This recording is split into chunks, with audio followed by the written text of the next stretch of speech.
Good morning, class. In the previous lectures, we have discussed about equilibrium reaction between dissociation of weak acid, weak base, strong acid or strong base. Now, the question arises how equilibrium is set up when some salt undergo dissociation in aqueous solution. And this can be explained by solubility equilibrium and solubility product. Suppose we have considered a salt named as AgCl. This AgCl is called as sparingly soluble salt. This salt is sparingly soluble. What do you mean by this term? Sparingly soluble salts are those in which only a small amount of this salt goes into the solution, and that small amount of the salt makes the solution saturated. Such type of salts are named as sparingly soluble salt. I repeat it again. The salt, when dissolved in water, only a small amount of this salt will goes into the solution, and that small amount will make the solution saturated and most of the salt remain undissolved. Such type of salt are named as sparingly soluble salt, such as AgCl, lead chloride, etc. Now here I have considered silver chloride as sparingly soluble salt. When this AgCl is dissolved in water or stirred in water, it was observed that only a small amount of this AgCl goes into the solution and left of the salt will remain undissolved. जो हमारे पास बाकी salt बचेगा that will remain undissolved. It means this salt is separated as solid in the respective container.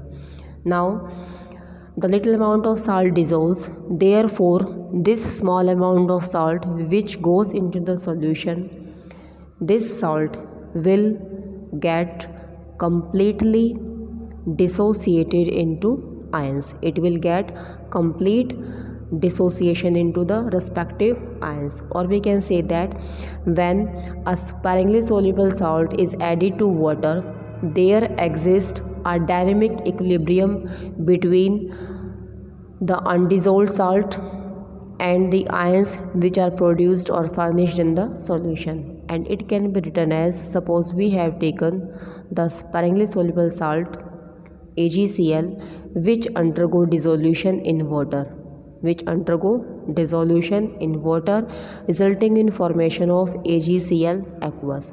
Now this salt which is present in the solution in aqueous state is present in small amount, and this salt further undergo complete dissociation into respective silver ions and chloride ions.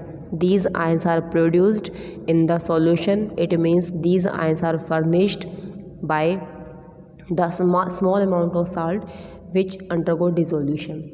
Now there exists an equilibrium between the ions dissociated and this undissolved salt. There exists an equilibrium between the ions dissociated after dissolution and the salt which left undissolved from the saturated solution. That means in this case their undissolved AgCl will precipitate out as solid AgCl, or simply we can write this complete equation as AgCl solid undergo dissociation to produce Ag positive aqueous and Cl negative aqueous in presence of water, and there exists a dynamic equilibrium between this undissolved salt and these furnished ions. So by applying the law of chemical equilibrium to this equation, the constant equilibrium K can be written as concentration of product divided by concentration of reactant. Now products here as Ag positive and Cl negative.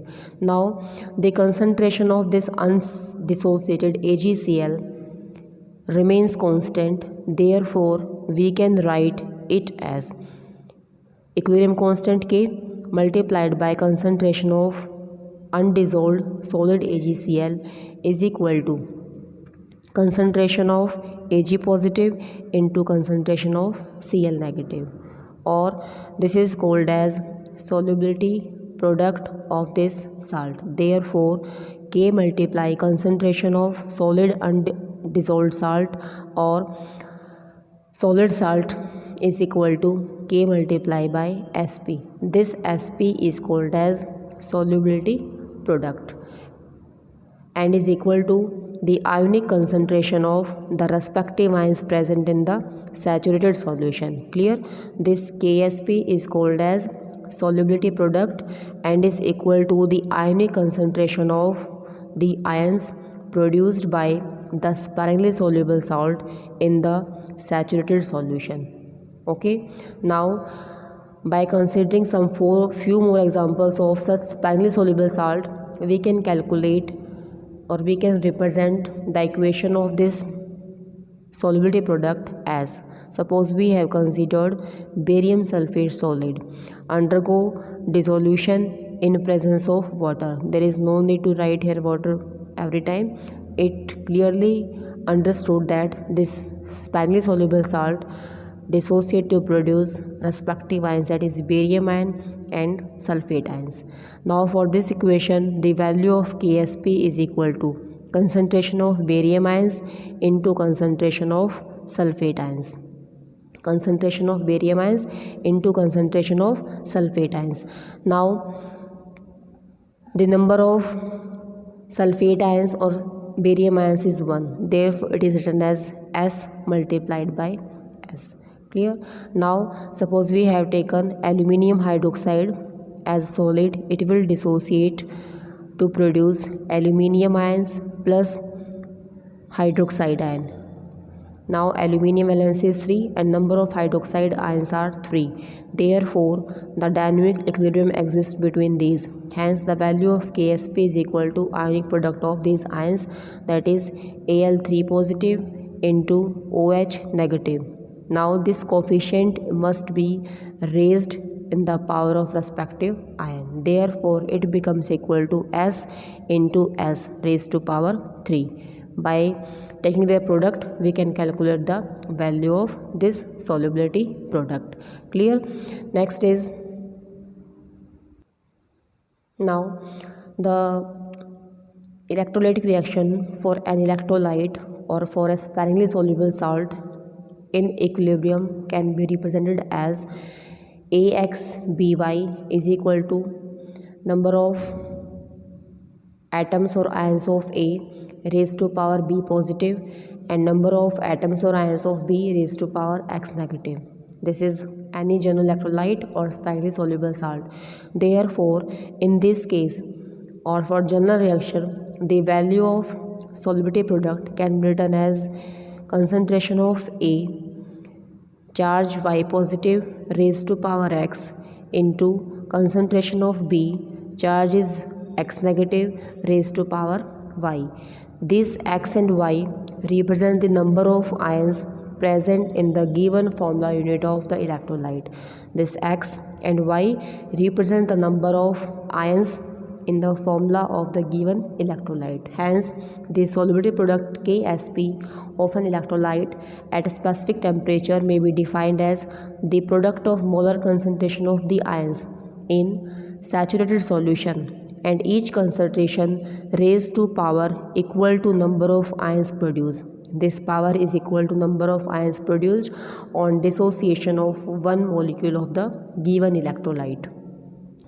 Next is, how can we differentiate between solubility product and the ionic product? This is called as solubility product and this Kw is called as ionic product. How can we differentiate between these two terms, as these two terms are used to represent the product concentration of ions in the solution and raised to power equal to number of ions as given by the dissociation of 1 mole of substance.